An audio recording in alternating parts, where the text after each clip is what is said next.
movement on the branches, because as we just saw on her tree, the branches just want to go up, and we want them to go down and actually build the paths. So which one is the first rule that we have to know while we wiring? I tell at the demo already, so it's easy, the reply.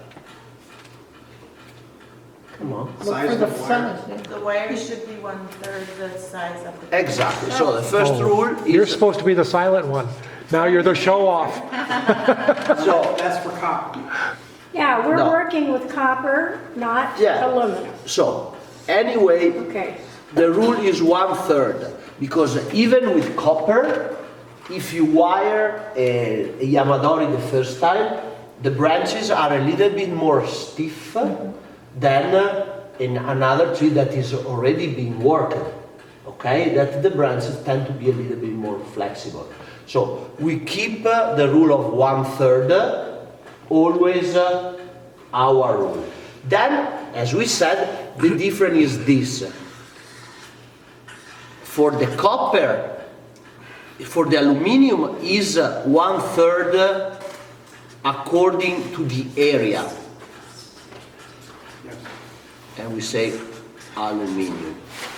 For the copper, actually, is 3.6, because we consider that we want to have kind of the proportion between branch and wire is this one. So we actually gonna lose these parts here, okay?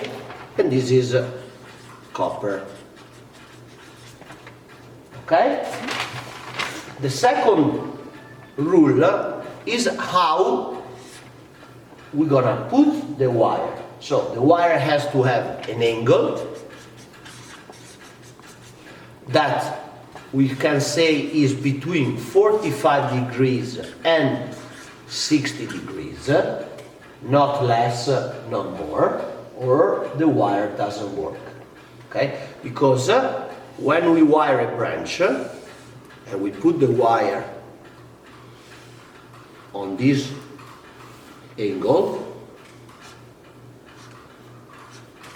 the wire is pushing the branch with an angle of 90 degrees according to the main angle that the wire is on the branch. Okay? Then the other thing that we have to know is the stepping of the wire has to be always the same. Why?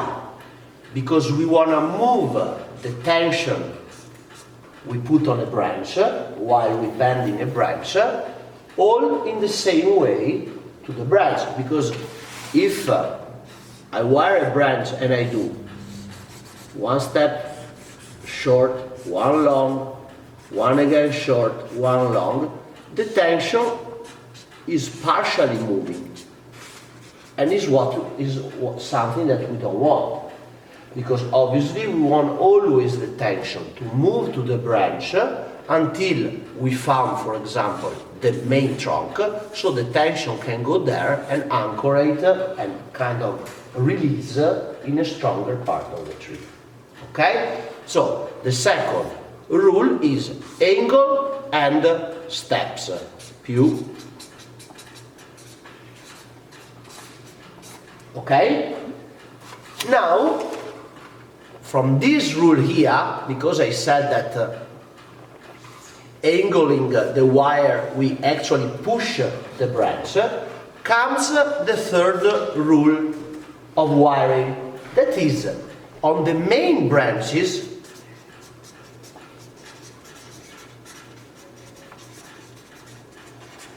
we need to think in which position we want to put them, so we know if we have to wire clockwise or anti-clockwise.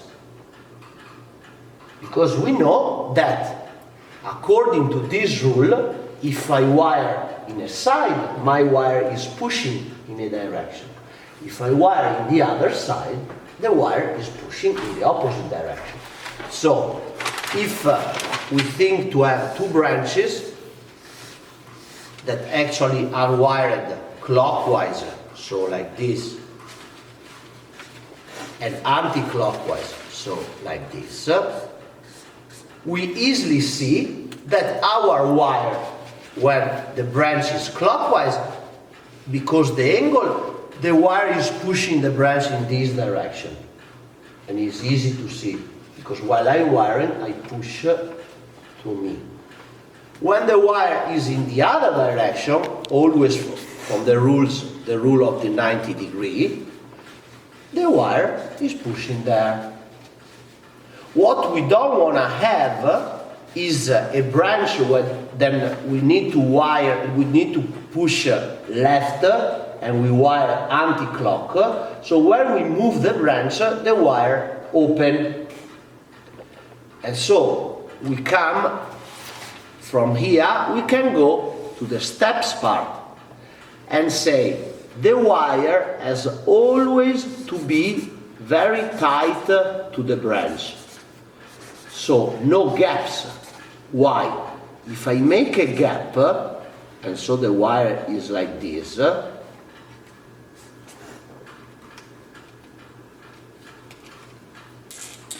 and I have a gap here, the tension in that point is not able to follow the wire.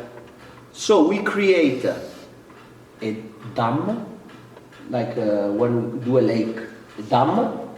Dam. Dam. So the tension has to go out from this point. It's not able anymore to move in the direction of the wire. And so we risk that when we bend the branch, the tension that is not able to move is breaking the branch in this position. The same thing happens when I change the angle of a branch. So if I have a branch and then I do this, and for example, I do a loop that is kind of vertical to the branch, also here I create a point that is weak. So when I bend the branch can break in this position because the tension is not able to move. Everything is clear?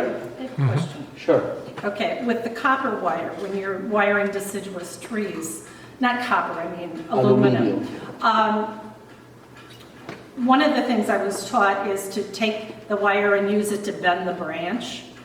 Yeah. Because it's a little different than copper. We need to develop for ourselves, acknowledge that when we kind of test a branch, we understand which wire we need according to the visual size of the branch and also to our testing. Because as I said, a very, very old juniper that was growing in a crack million years with very, very small rings and the wood is so compact, a branch like this for sure is more resistant than the same size branch of a pine that is growing on the field. You see, for example, how flexible was the top branch of the pine I made on the demo. So easy to bend. But why? Because the top was the youngest part of the tree. Obviously, if you have a low branch the same size of a juniper, even more if there is dead wood or some shari, is stronger.